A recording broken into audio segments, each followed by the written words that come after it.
पंखा चला रहे होते जैसे यहाँ चला रहे हैं, तो मैं आप सभी लोगों से एक बार पुनः सहयोग चाहूंगा। दिल की गहराइयों से उनके लिए जोरदार तालियां बजाइए जिनको आप अपने घरों पर छोड़ करके आए हैं। साथियों, जो अवसर आपका माइक ना आवाज खींच रहा है, ये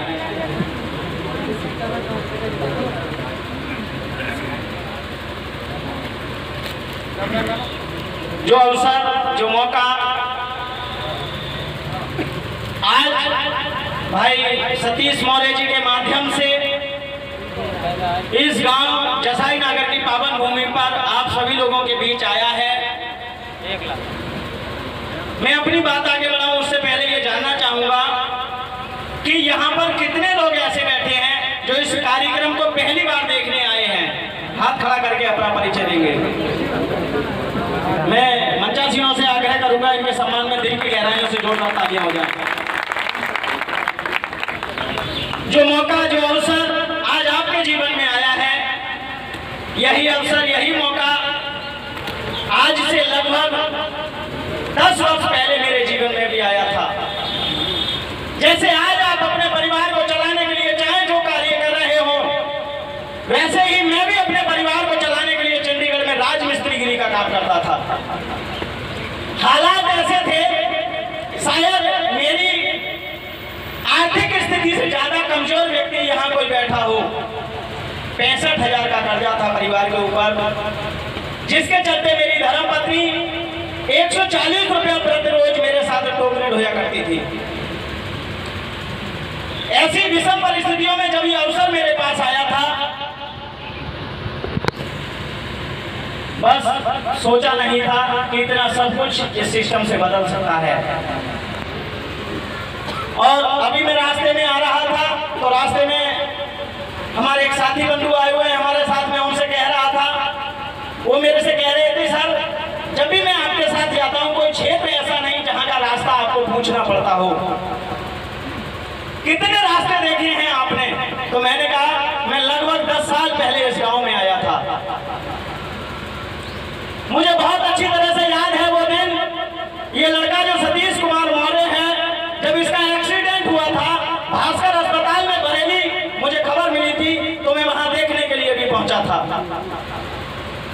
सिर्फ और सिर्फ ये चाहत थी कि कम से कम लोग ये ना कहें कि इस लड़के का एक्सीडेंट तब हुआ जब ये कंपनी के लिए काम करने जा रहा था, और लास्ट में वही हुआ।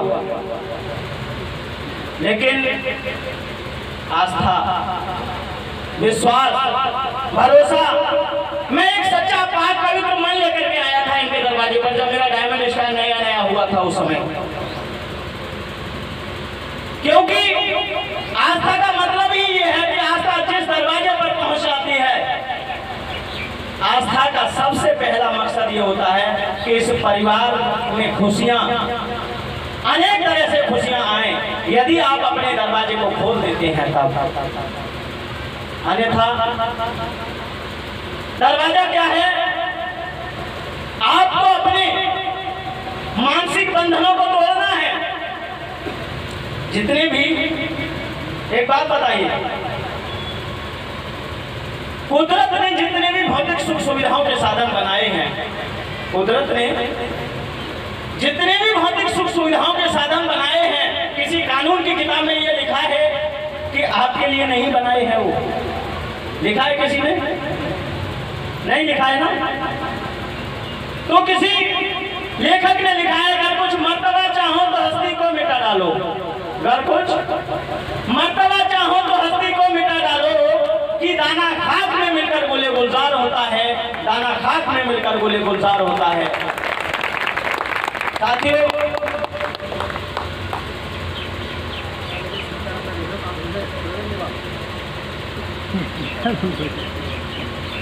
इस पावर प्लांट की ताकत मैं आपके सामने थोड़ी सी देर में शेयर करना चाहूंगा। उससे पहले मैं अपनी कुछ और बात रखूं आपके बीच। ये बताइए, यहाँ पर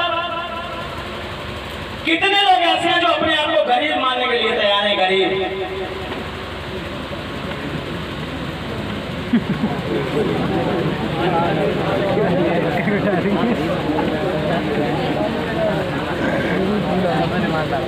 देखो जौन जौन बुला के लेके आए ना, अब ये नहीं कहना कि साहब जब हम फार्म भरने गए थे तो उन्होंने ये कहा कि मेरे पास पैसा, क्योंकि जिसको भी आप बुला के लाए हो कोई गरीब अपने आप को मानने के लिए तैयार नहीं है। इससे ये प्रतीत होता है कि हर व्यक्ति के पास पैसा पर्याप्त मात्रा में घर पे रखा हुआ है, या ना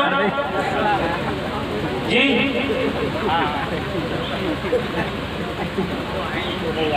अच्छा चलिए इसको भी छोड़िए, कोई भी गरीब मानने के लिए अपने आप को तैयार नहीं है। साथियों, मैं इस व्यापार में कैसे आया? मैं हेलो भैया, आपका मोबाइल का फोन यदि ज़्यादा जरूरी है, मैं ये तो नहीं कह सकता आप बात ना करें, लेकिन यहाँ से उठ के जा सकते हैं। हो सकता है आस्था आपके लिए जरूरी ना हो, आपके लिए फोन जरूरी हो, बहुत जरूरी है, इसीलिए आप बात कर रहे हैं। लेकिन तो आप अपनी बात बाहर जाके कर लीजिए, आपके लिए आस्था जरूरी नहीं है, फोन जरूरी है। लेकिन जो आपके बगल में बैठा व्यक्ति है उसके लिए आस्था बहुत जरूरी है। जो आपके बगल में बैठा है भाई, उसके लिए आस्था बहुत जरूरी है। और जब आप अपना फायदा नहीं कर सकते तो फिर आपको दूसरे का नुकसान करने का राइट कैसे बनता है? तो आप सभी से मेरा नम्र निवेदन है कि जिसका भी फोन आए, या तो आप अपने फोन को बंद या साइलेंट जो भी करके रख सकते हैं रख लीजिए, और अन्यथा आपके लिए इधर की बात ज़्यादा आवश्यक ना हो तो आप अपना फोन उठाइए और इस पंडाल से बाहर जाके अपनी बात कर लीजिए। तो मेरी बात कहाँ चल रही थी? अभी ये फोन आया था, उससे पहले मैं क्या बात कर रहा था? गरीब वाली बात जी।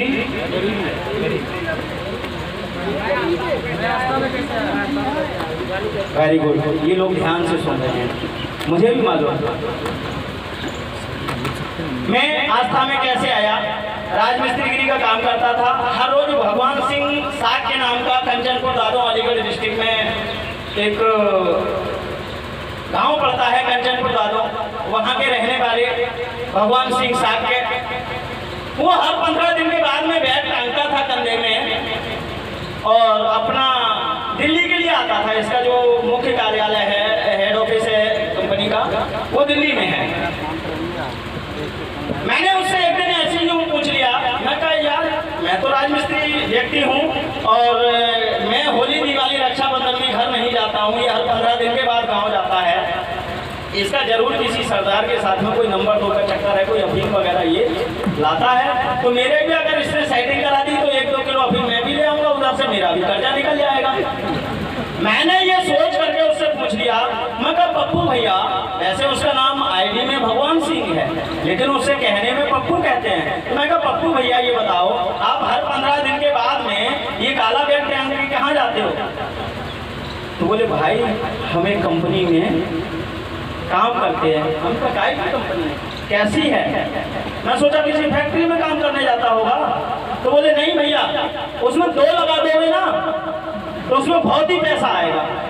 जैसे ही उसने 2 का नाम लिया मैंने हाथ जोड़ लिए और बता दिया कि मैं कई सारी कंपनियों का एजेंट रह चुका हूँ। आज मैं लाख बार धन्यवाद देता हूँ। वह वट वृक्ष जिसकी छांव में, जिसकी हवा में हम, हमारे बच्चे, आप जैसे न जाने कितने परिवारों के बच्चे अपने जीवन को तरक्की दर तरक्की ऊंचाई पे ले जा रहे हैं। उस वट वृक्ष का बीज देने वाले कंपनी के जनक परम आदरणीय माननीय अजय छावड़ा जी और उसी वट वृक्ष की एक छोटी सी बीज को मुझ तक पहुंचाने वाले मेरे बिजनेस गुरु आदरणीय जनाब मोहम्मद दिलशाद साहब, जो आस्था से ड्रीम हाउस अचीवर हैं।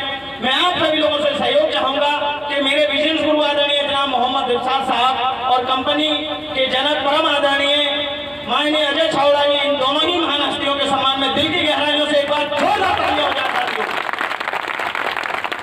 भगवान सिंह साके ने वही सारी बात दिलशाद साहब को बता दी कि साहब आप यहाँ चंडीगढ़ आ जाएंगे तो एक लड़का है, पढ़ा लिखा है, अगर उसको आपने समझा लिया तो यहाँ कॉलोनी में उसके देखा दुनी और बहुत सारे फार्म भर जाएंगे। मैं लाख लाख बार धन्यवाद देता हूँ। अगले तीसरे या चौथे दिन दिलशाद साहब वहाँ पहुँचे और पहुँचने के बाद मैं शाम को दिहाड़ी करके आ रहा था। जैसे ही मैं कॉलोनी के गेट के अंदर घुसा तो सामने वाले ने उंगली कर दी, यही आ रहा है दया शंकर। जिस व्यक्ति की कभी मैंने शक्ल नहीं देखी, जिसने मेरी शक्ल नहीं देखी, वो मेरा नाम का संबोधन करके आइए दया शंकर जी, मेरा नाम लेकर के मुझे बुला रहा है। मैं समझ गया दाल में नमक तेज पड़ गया है कुछ। मैंने कहा सर इस समय हम आपकी बात नहीं सुन सकते। देखिए जिसको भी आपस में बात करनी है ना, मैं भी गर्मी में पसीना ना बहा रहा हूँ, आप लोग भी गर्मी में परेशान हो, बस 5 से 10 मिनट की बात है, ज़्यादा देर मुझे बात नहीं करनी आप लोगों के साथ भी। बस ये हो गया। लास्ट में मुझे इतना कहना था कि मैं राजमिस्त्री का काम करता था, मुझे कंपनी से सिल्वर का चेक मिला, गोल्डन का चेक मिला, डायमंड का चेक मिला और अब मेरे घर में आखिरी लेवल का चेक 2 बार आ चुका है। बस इतनी सी बात कहनी थी मुझे, इससे ज़्यादा कोई बात इसमें है नहीं। लेकिन फिर मैं कहूँगा मेरी बात कहाँ चल रही थी अभी। दाल में नमक।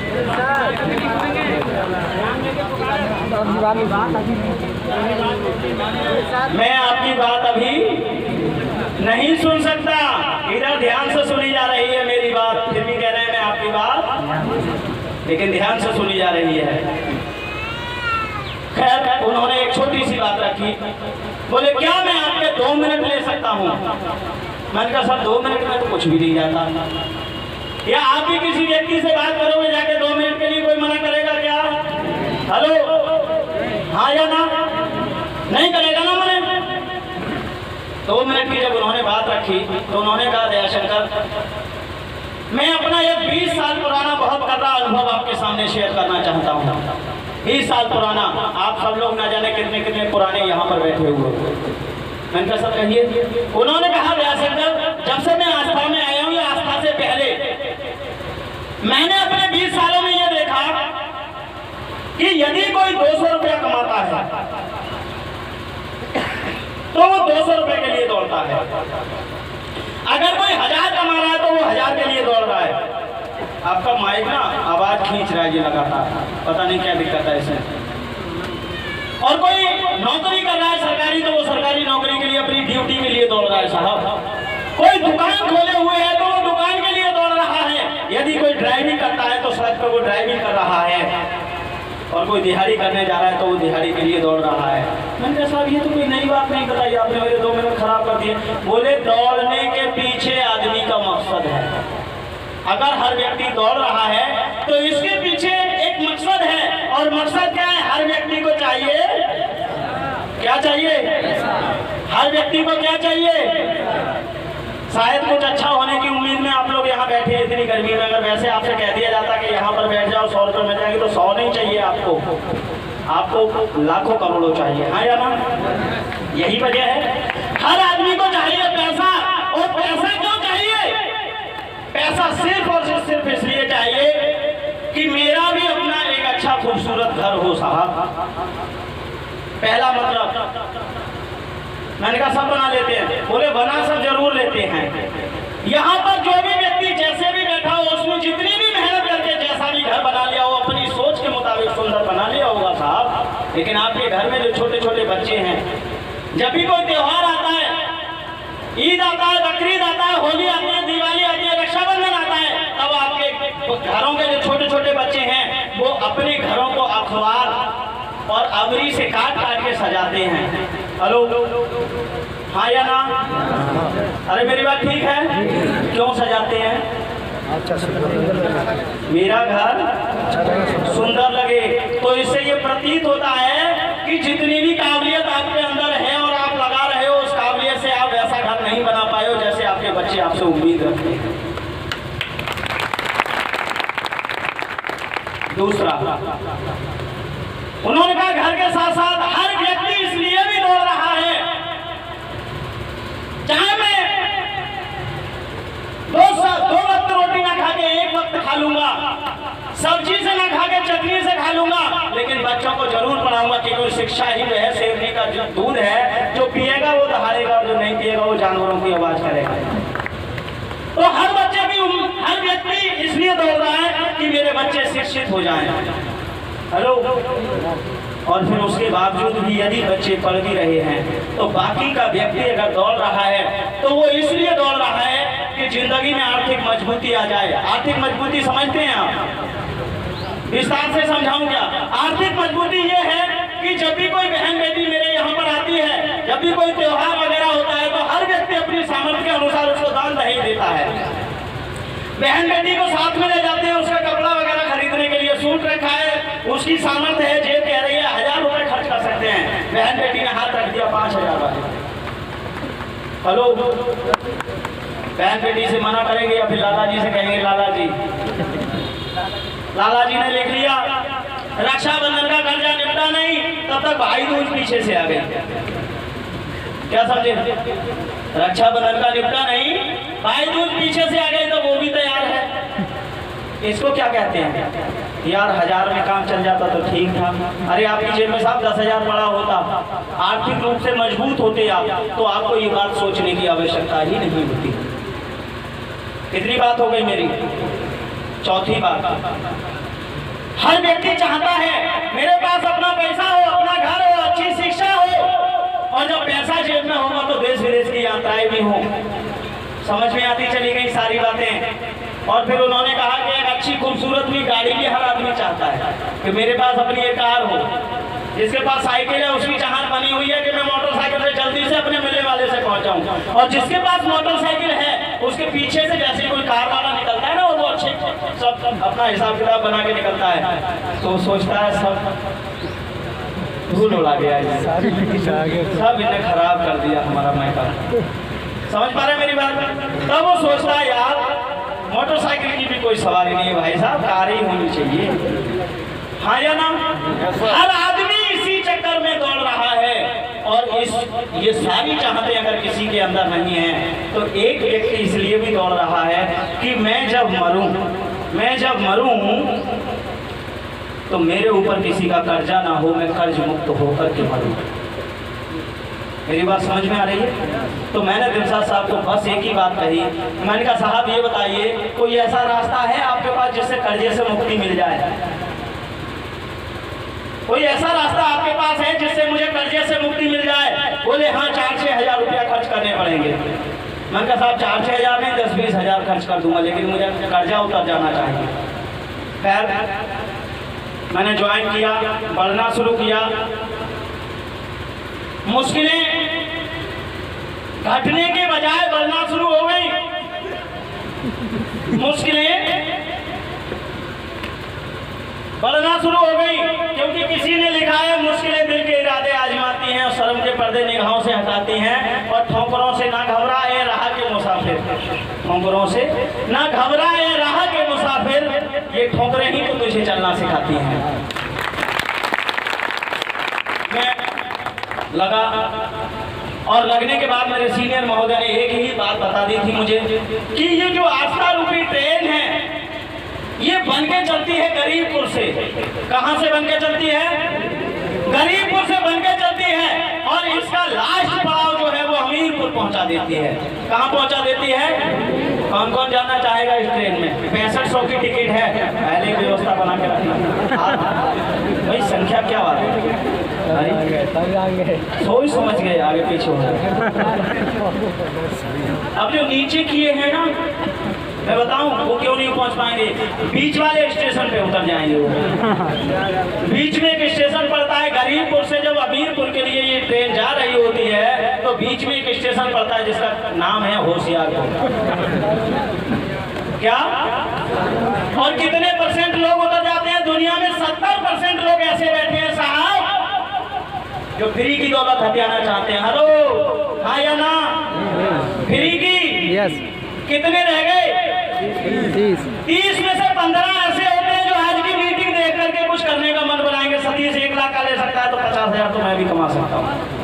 15, लेकिन वो 15 किसके पास जाएंगे? 70 के पास। बोले भाई बहुत बड़ी कंपनी आई है, तू था नहीं आज, उसमें लाख रुपए का चेक मिला। बोले तेरा काम है कंपनी में काम करने का, देख अपनी कैसे चल रही है, क्या करेगा ज्यादा रुपया कमा के? अरे क्या करेगा ज्यादा रुपया कमा के? कौन सा नोटों पे सोना है, क्या समझे? अपनी चल रही है, तेरी भी चलेगी। वो कहता है 15 थे ना वो, और वो 70 थे, तो आवाज कितनी ज्यादा रहेगी? 70 15 कितने बचे? 10 ऐसे होते हैं जो किसी मंजिल तक पहुंचते तो हैं, लेकिन आने वाली मुश्किलों से घबरा जाते हैं और अपना रास्ता भटक जाते हैं, अपना रास्ता भटक जाते हैं, और जो होना चाह रहे थे, अमीरपुर जाना चाह रहे थे, वहां नहीं पहुंच पाते हैं, और संख्या 85 में मिल जाती है। 85 में 10 और मिला दी, कितने हो गए? 95। बाकी कितने बचे? वो 5 को ये मालूम होता है कि भटको ना अपने पथ से तो सब कुछ पा सकते हो प्यारे। उन 5 को ये मालूम होता है कि भटको ना अपने पथ से तो सब कुछ पा सकते हो प्यारे। और ये जमीन के लोग क्या, ये जमीन के लोग क्या, आप तोड़ के ला सकते हो आसमां के तारे। साथियों, मैं ज्यादा ना कहते हुए अपनी वाणी को उस तरफ ले चलता हूं।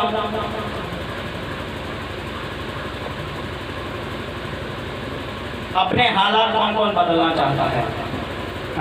हालात, दशा, हेलो, सब बदलना चाहते हो। अगर आप दशा बदलना चाहते हैं, हालात बदलना चाहते हैं, तो एक लेख पे आपको ध्यान देना होगा। कर्म प्रधान विश्व रच राखा, जो जस कीन तास फल चाखा। कर्म ही प्रधान है, कर्म करने से ही आपकी तरक्की का मार्ग खुल सकता है। ये पूरा विश्व जानता है, ये पूरा विश्व जानता है। लेकिन एक बात और है कि जो जैसे कर्म करेगा उसको फल भी वैसे ही खाने को। सपोज चलो किसी ने अपने खेत में गन्ना बोया है और वो सोचे मुझे गेहूं मिल जाए, तो गन्ना बेच के तो गेहूं ला सकता है, लेकिन उस खेत में से गेहूं क्या ला सकता है? नहीं ला सकता। तो साथियों, कर्म क्या है? प्रधान। अब मैं उस तरफ ले चलता हूं। हमारे भारतीय संविधान ने आपके गांव के विकास का मार्ग, आपकी विधानसभा के विकास का रास्ता, आपके प्रदेश के विकास का रास्ता, आपके देश के विकास का रास्ता हर 5 साल में बदलने का अधिकार आपके हाथों में है। हाँ या ना? है? एक बात बताओ, अच्छा, एक व्यक्ति को ये मालूम हो कि अब हम इस गांव के प्रधान चुन गए, विधायक चुन गए, या मुख्यमंत्री हो गए, या प्रधानमंत्री हो गए, अब जब तक हम जिंदा रहेंगे तब तक हमारे ही पास ये पद रहेगा। क्या गांव में विकास हो सकता है? नहीं सर। हेलो, अरे हो सकता है क्या? अरे होगा विकास? नहीं होगा, क्योंकि उनको मालूम है अब कोई हमें हटाने वाला तो आएगा नहीं, तो विकास होगा नहीं।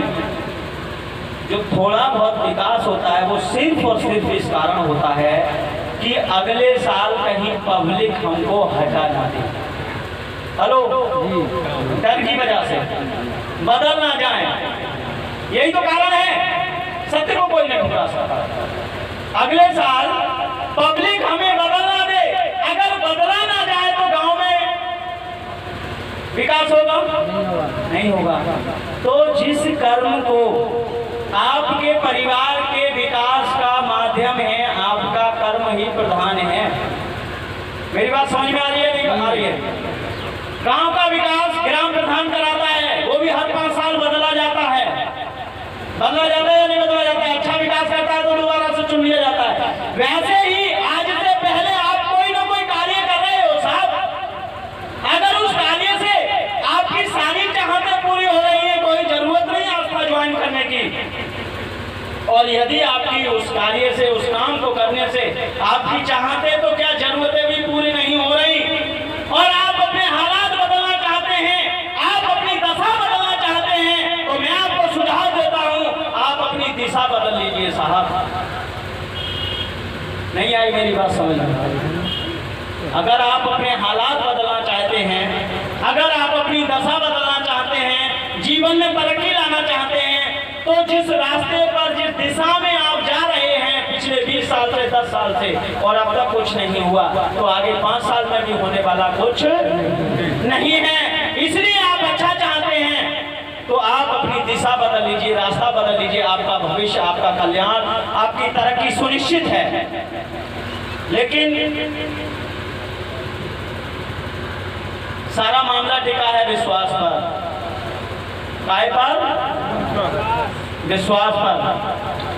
यहां पर जब लीडर कहेगा ना भाई 6500 जाने हैं, कंपनी भागेगी तो नहीं, इसकी ब्रांच कहाँ है, इसका हेड ऑफिस कहाँ है, कितने लोग इससे कामयाब हो चुके हैं।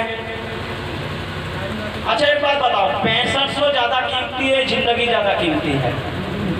हेलो, जिंदगी नहीं बोलोगे? जिंदगी। ये बताओ, जो व्यक्ति आपके सामने बोल रहा है ये जिंदा है या मुर्दा है? जिंदा। अरे बोलो। जिंदा। ये सामने जो बोल रहा है ये जिंदा है या मुर्दा है? तो जिंदा आदमी जिंदा लोगों से बात कर रहा है या 4-6 सब हैं? अगर हैं तो उनके लिए जोरदार तालियां बजाओ, जिनको आप अपने घरों पर छोड़ करके आए हो। जब जिंदा आदमी जिंदा लोगों से बात कर रहा है तो प्रतिक्रिया तो आनी चाहिए या नहीं आनी चाहिए? तो मैं क्या कह रहा था अभी जी? जिंदगी जरूरी है। 6500 ज्यादा कीमती है या फिर जान? क्या ज्यादा कीमती है दोनों में से? जी? जान। रेल सफर में जिन लोगों ने रेलगाड़ी में सफर किया हो हाथ खड़ा करें ईमानदारी से। माँ का समय हाथ वही खड़े करें जो टिकट लेके बैठे हो, बिना टिकट जो बैठे हो वो हाथ खड़ा ना करें। अच्छा एक बात बताओ, जब रेलगाड़ी का टिकट लिए थे और ट्रेन प्लेटफार्म पे आई थी तो आपकी नजर इंजन पे थी, ड्राइवर पे थी, रेल की पटरी पे थी, या जगह कहाँ मिलेगी इस पे थी? जगह कहाँ मिलेगी जी? जगह कहाँ मिलेगी? जगह कहाँ मिलेगी? इसी बात पे थी ना। कभी सोचा कि उसमें ड्राइवर है या नहीं है? अगर बंदा बैठा हो तो आगे जाकर ट्रेन पलट जाएगी। टिकट लिए हो 10 रुपए का, पूरा जीवन उसके हाथ में दे दिया या नहीं दे दिया? तब तो नहीं पूछा कि ट्रेन पलट गई तो ड्राइवर ठीक है कि नहीं है, पटरी आगे जुड़ी हुई है, टूटी हुई है, तब पूछा? नहीं पूछा ना। तो मुझे लगता है जीवन सस्ता है 6500 से। दोनों में क्या कीमती है? हेलो, अच्छा इसको भी छोड़ दो, ये भी गड़बड़ है। रोडवेज में कौन कौन बैठा है? रोडवेज के ड्राइवर को कभी चेक किया तेरे पास लाइसेंस है या नहीं है? कभी चेक किया? नहीं किया ना। कभी ऐसे देखा? आगे समझे मेरी बात या नहीं समझे? कभी ऐसे देखा कहीं ड्राइवर ने ऐसे तो नहीं डाल रखी है? क्योंकि शहर से निकलते ही रोडवेज ऐसे ऐसे चलती है या नहीं चलती है? देखा होगा। और जरा सी पलटी तो बच्चे पापा दूसरे से ही कहेंगे। अगर जरा सा भी हिलोरा लेकर के चला गया तो बच्चे पापा किसी और से ही कहेंगे, हाँ या ना? नहीं आती है बात समझ में। लेकिन मामला काहे का है? होटल पे खाना किस किस ने खाया है? ऑर्डर देने के बाद मेज पे बैठे थे, हलवाई को देखने गए, चने घुने हुए तो नहीं है? हेलो, मेज पे बैठे चने घुने हुए खिला दिए उसने। रात की सब्जी में तड़का लगाया था सुबह सुबह जब आप नाश्ता करने गए थे तो। लेकिन मामला काहे का है? जब हर जगह विश्वास करते हो तो 6500 में जिंदगी जा रही है क्या? हेलो, मेरी बात समझ में आ रही है नहीं आ रही है? अगर ऐसे भी विश्वास नहीं होता है तो मैं आपको एक छोटी सी कहानी के माध्यम से समझाना चाहूंगा। एक पति पत्नी कुदरत ने उन्हें बच्चा दे दिया। वो बच्चा हर रोज स्कूल से आता था और अपनी माँ को दामन पकड़ के खींचता था, माँ तुमने हमें पढ़ने बिठाया है, हम कब दूसरी में आएंगे, कब तीसरी में आएंगे। माँ कहती बेटा मेहनत करो, पास होगे, 10वीं बाद में करोगे। लेकिन बच्चा नहीं मानता, हर रोज माँ का दामन खींचता था। माँ एक दिन बहुत जरूरी काम से लगी हुई थी, बेटा स्कूल से आया। उस दिन उनके बच्चे के पिता और उस महिला के पति भी घर पे थे। बच्चे ने अपनी हरकत शुरू कर दी। माँ हमें बता दो, माँ हमें बता दो, हम कब दूसरी में आए, कब तीसरी में आएंगे। माँ को आया गुस्सा, बच्चे को भी बिठा लिया, पति को भी बुला लिया। वो महिला पति से बच्चे से पूछती है, बेटा तेरे ये कौन है? बच्चा कहता है मम्मी मम्मी ये तो मेरे पापा हैं। अब वो महिला अपने पति से पूछती है, क्यों जी आपको मालूम है ये बच्चा आपका है? अब पति सर खुजा रहा है, सोच रहा है पूरा गांव समाज यार दोस्त रिश्तेदार मोहल्ला सब जानता है कि हम इसके बाप हैं, ये हमारा बेटा है। लेकिन हम तुमसे पूछना चाहते हैं उन तीनों में से सच किसको मालूम है? माँ को। हेलो माँ को। अरे उन तीनों में से सच किसको मालूम है? माँ को। कोई व्यक्ति ऐसा खड़ा नहीं हो सकता जो दावे से हाथ खड़ा करके कह दे कि हमने अपने बाप की शकल माँ ने कह दिया, हमने मान लिया। विश्वास ही तो है। और इतना कर्रा करके विश्वास कर लिया, किसी ने मजाक में भी कह दिया, बोले ये वाले नहीं है, ये वाले हैं तो गोली मार देंगे। हाँ या ना? उदाहरण के लिए मैं बता दूं, दो भाई होते हैं 19-20, बड़े वाले की शादी हो जाती है, उसका वैवाहिक जीवन पत्नी के साथ 4-6 महीने व्यतीत होता है। उन 4-6 महीने में वो महिला गर्भवती हो जाती है, उसका पति किसी जरूरी काम से जाता है, किसी घटना में उसकी मृत्यु हो जाती है। समाज कहता है, अब उसके पेट में बच्चा है, समाज कहता है यार ये महिला कहाँ की रहेगी? बोले कुएं की मिट्टी कुएं से लगा लो, छोटे वाले की तो शादी करनी है, इसी के साथ इसका जीवन। हाँ या ना? होता है। अब बच्चा पैदा होगा तो वो महिला नाम कौन से का देगी? जिंदे वाले का या मरे वाले का? जिंदे वाले। हेलो, किसका नाम देगी? असलियत क्या है? अरे सच क्या है? मरे वाले की। जो चला गया। तो मेरे कहने का सिर्फ और सिर्फ इतना सा मतलब है कि हम बिना देखे चीज का भरोसा कर लेते हैं। देखने के बाद भी यदि आप भरोसा नहीं करेंगे तो कुदरत सीधे सीधे चाबी कुंजी लेकर के नहीं आएगी कि आप तिजोरी की चाबी लो, दौलत निकालो, अपने सपनों को साकार कर लो। विश्वास तो आपको करना ही है। और विश्वास क्या करना है?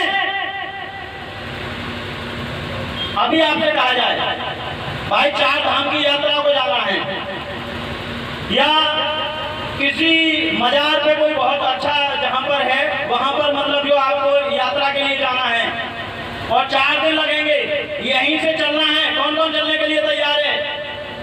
यहीं से सफल यात्रा होनी चाहिए। लिखा हुआ होता है बोर्ड पे, आपकी यात्रा मंगल में हो, आपकी यात्रा सुखद सफल मंगल में हो। और सी जगह ये भी लिखा हुआ होता है। हेलो, कौन कौन चलने के लिए तैयार है? कोई नहीं जाने को तैयार है। अरे भाई पैसा नहीं होगा हम दे देंगे, किराए का तैयार हो। अच्छा, रिश्तेदारी में जाते हो 1-2 दिन के लिए, रिश्तेदारी में यात्रा कब सफल होगी? रिश्तेदारी में आप लोग जाते होंगे, माता बहनें जाती हैं 1-2 दिन के लिए मेहमानदारी करने के लिए, ऐसे ही सीधे चली जाती हैं या अपना कोई बैग वगैरह कोई तैयार करके लेके जाती हैं? अरे 2-3 दिन के लिए जाना होता है, क्या करना होता है? तैयारी करनी पड़ती है। और कितना बड़ा बैग हो जाता है?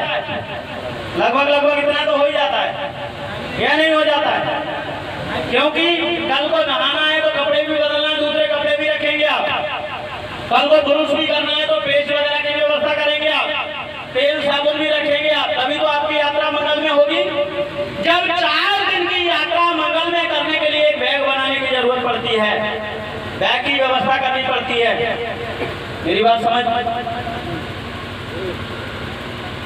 जब 4 दिन की यात्रा सुखद और मंगलमय बनाने के लिए बैग की व्यवस्था बनानी पड़ती है, तो पूरे जीवन की यात्रा को सुखद और मंगलमय बनाने के लिए किन किन चीजों की आवश्यकता पड़ेगी? हेलो, पूरे जीवन को सुखद और मंगलमय बनाने के लिए कुछ व्यवस्थाएं जुटानी पड़ेंगी या नहीं जुटानी पड़ेंगी? हेलो, जुटानी पड़ेंगी या नहीं जुटानी पड़ेंगी? आज से पहले जुटाने का प्रयास किए क्या? नहीं। बस ये मान के चलें कि एक ऐसा अवसर आपके पास आया हुआ है जिसमें आपकी जिंदगी को बदल देने का माध्यम है। और ज़्यादा ना कहते हुए लोग हमारे चलने के लिए इसका क्या करना है? कुछ करना है इसका। अब कोई गरीब अपने आप को मानने के लिए तैयार है नहीं। तो क्या करूँ फिर?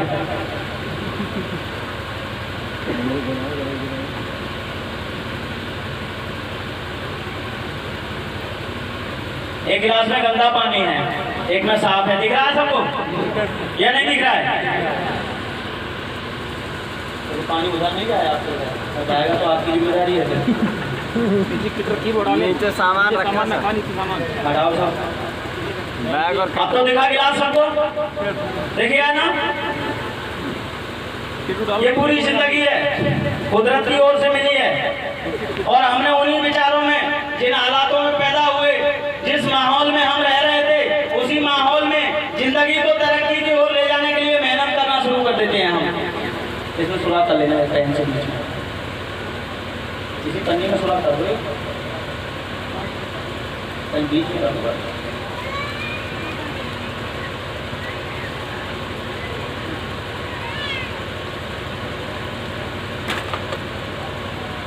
मेहनत हो रही है बराबर।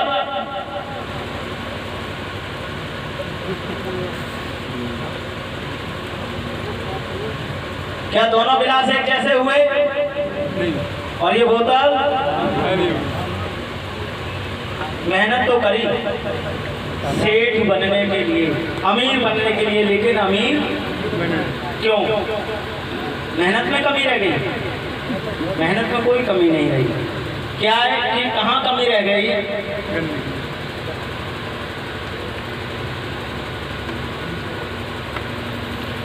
भाई छींटे आए तो गुस्सा नहीं होना, ठीक है? घर जाके धुल जाएंगे कपड़े या नहीं धुलेंगे?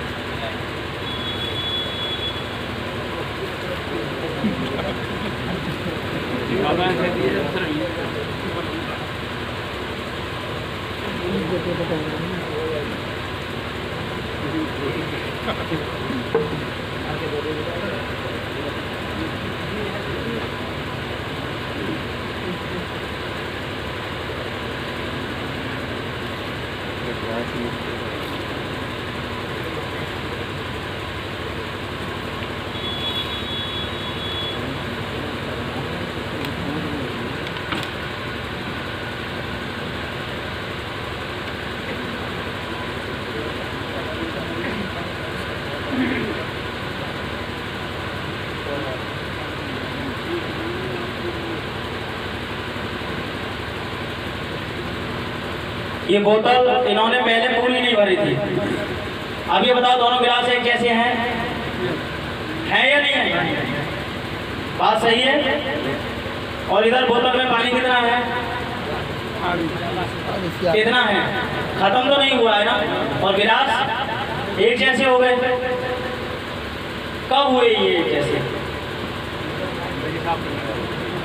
पुरानी गंदगी जितनी भी मेरे विचारों में भरी हुई थी, भगवान चाहता तो अच्छे घर में जन्म दे देता। मेरे माँ बाप ने मुझे पढ़ाया नहीं, अगर मुझे उसने साथ दे दिया होता। मतलब ये सारे विचार, गंदे ख्याल जो मुझे दूसरों से मुझे आगे बढ़ाने के लिए थे, वो सारे विचार, ख्याल, गंदगी मैंने साफ कर दी। एक रेगमाल लगा दिया और रेगमाल लगाने के बाद मैंने मेहनत करना शुरू की, तो बोतल में पानी भी आधे से ज़्यादा है और गिलास भी वैसे ही हो चुका है जैसे वो सामने वाला अमीर व्यक्ति था, आज उसके जैसा लगने लगा है या नहीं है? लगने लगा या है? हेलो, इसी बोतल में आधे से ज़्यादा पानी है। जो बोतल आपके सामने बोल रही है, इसमें भी आधे से ज़्यादा पानी है। नहीं समझे मेरी बात को? ये बोतल आपके सामने भी बोल रही है, जिसका नाम दयाशंकर मौर्य है। क्या ये बोतल खत्म हो चुकी है या आधे से ज्यादा है? अभी सामने दिख रहा होगा सब कुछ। अगर जिंदगी में आप चेंज चाहते हैं, बदलाव चाहते हैं, तो आपको पुराने विचारों को तो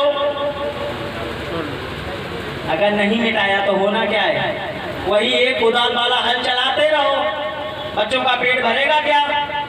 उसे नहीं भरा तो 3 कुदाल वाला हल आया खेत जोतने के लिए। मेरी बात समझ रहे होंगे।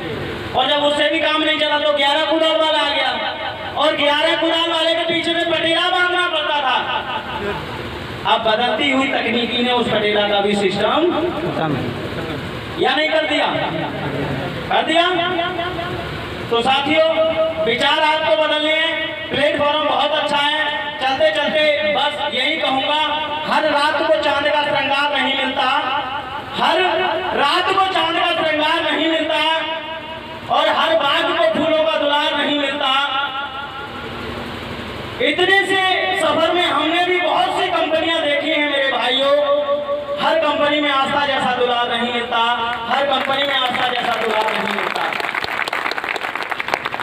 दिल में यदि कुछ अरमान है आपके, दिल में यदि कुछ अरमान है आपके, तो कुछ करके दिखा दो।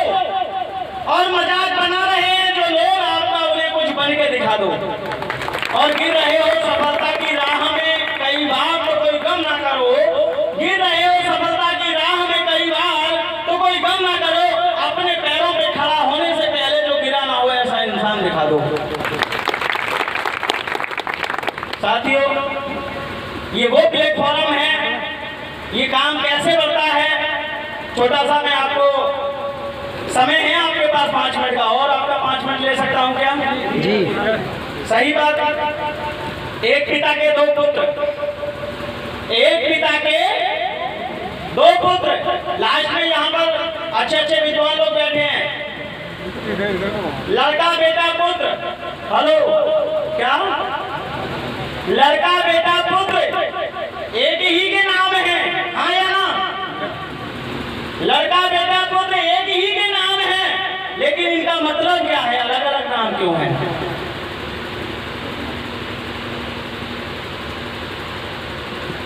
एक पिता के 2 पुत्र, दोनों की शादियां हो गई। पिता ने सोचा अपने पैरों पे खड़े हो जाए, दोनों को अलग अलग कर दिया, 500 का नोट दे दिया। बड़ा वाला गया अपने बाजार से महीने भर का राशन लाके घर में रख दिया, बाकी का काम करूंगा, सब्जी का खर्चा चलता ही रहेगा। छोटा वाला बाजार गया, घूमता रहा, और एक लाला की दुकान पे पहुंच गया। लाला से कहने लगा, लाला जी गेहूं दे दो हफ्ते भर के। बड़ा वाला तो अपना सब्जी भी लाया, उसी में गेहूं भी लाया, सब कुछ लेके आया। लेकिन छोटा वाला क्या, गेहूं दे दो। तो लाला जी कहने लगे, भाई कौन से वाले चाहिए? बोले भाई कौन से वाले? अरे जिसका आटा बनता है वो दे दो। बोले आटा तो सबका बनता है। बोले फिर किस तरह के गेहूं है? बोले मेरे पास 2 तरह के गेहूं हैं। बोले कैसे? बोले ये तो एक बोरी 500 रुपए का है, पूरी बोरी का रेट 500 रुपए है, और एक डबिया निकाली उन्हें, डिब्बी छोटी सी, और उसमें कहने लगे कि ये एक दाना 500 रुपए का है। अब लड़का सोचने लगा, यार हम एक दाना ले जाएंगे, हमारी पत्नी पूछेगी तो हम क्या जवाब देंगे? और ये 500 का पूरा बोरी ले जाएंगे तो कुछ दिन तक चल जाएगा। तो बोले लाला जी फर्क क्या है इसमें, ये दाना और ये बोरी? तो बोले बेटा ये मामला विश्वास का है। ये मामला काहे का है? मैंने भी कभी विश्वास किया किसी की बात पे, तभी आपके सामने बता रहा हूँ। ये लीडर बैठे हैं, सबने भरोसा किया, विश्वास किया, और भरोसे पे ये दुनिया कायम है। ये मामला विश्वास का है। उस लड़के ने छोड़ा है, हटाओ यार विश्वास के कहाँ चक्कर में पड़ेंगे। उसने बोरी ला दी और अपना चलता बना। रास्ते में जा रहा था, विचार उसके दिमाग में आ रहे थे, यार 500 का दाना, 500 की बोरी, 500 का दाना, 500 की बोरी, मामला विश्वास का। वापस लौट के आ गया, विचारों ने उसे आगे नहीं जाने दिया। वो वापस लौट के आ गया। जब वापस लौट के आ गया तो लाला के वहां पर ला करके वो बोरी पलट दी और पटक